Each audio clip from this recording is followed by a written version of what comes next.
So today we're going to be talking about Green Acres, bless this mess.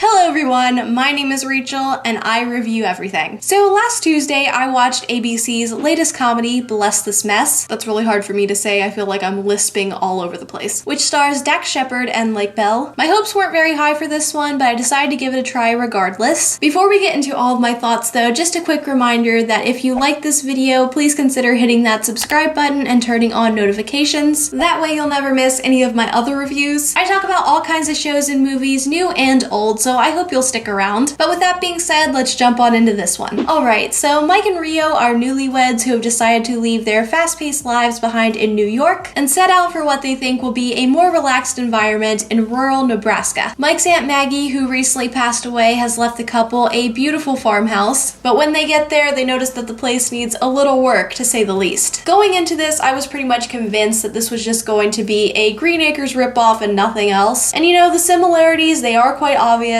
If you're unfamiliar with the plot of Green Acres, basically a New York lawyer bought a farm and moved there to live off the land, only to find that the place was completely run down, a lot like Mike and Rio's new home. But if you can get past those similarities, the overall feel of this show is completely different. It actually reminded me more of a Canadian sitcom called Corner Gas. That show was about a small, slow-moving town where on the surface it seemed like there wasn't a whole lot going on, but you soon realize that it's the people in the town that make living there more interesting than you think it would be. And from the first episode, it seems like this show is going in a similar direction, and I quite like that. They actually even had a moment where they got stuck on the roof, which was something they did in Corner Gas. I mean, among many other shows, but you get where I'm coming from. I was also pleasantly surprised by how funny this was. In fact, I found it to be much funnier than the trailers. I thought Shepard and Lake Bell had great chemistry together and were very believable as husband and wife, and the supporting cast was fun too. The one that stood out to me the most was Constance, played by Pam Grier. She was really good in this episode. I'm looking forward to seeing more from her. I'm really surprised by how much I actually enjoyed this episode. I thought it was pretty fun. Hopefully they'll keep it up from here. I'm gonna keep watching. Though just because I like it, that means it'll 100% get canceled. Just like they canceled Kevin Probably Saves the World, but that's for another video. Anyway, this episode is getting a thumbs up from me. I'd love to know if any of you watched Bless This Mess. If you did, let me know what you thought of it, and if you didn't, then let me know why. As per usual, I have a lot more reviews coming your way very soon, so be on the lookout for those. You can also follow me on Twitter at rr_everything. But until then, I'm Rachel, and that was my review of Bless This Mess.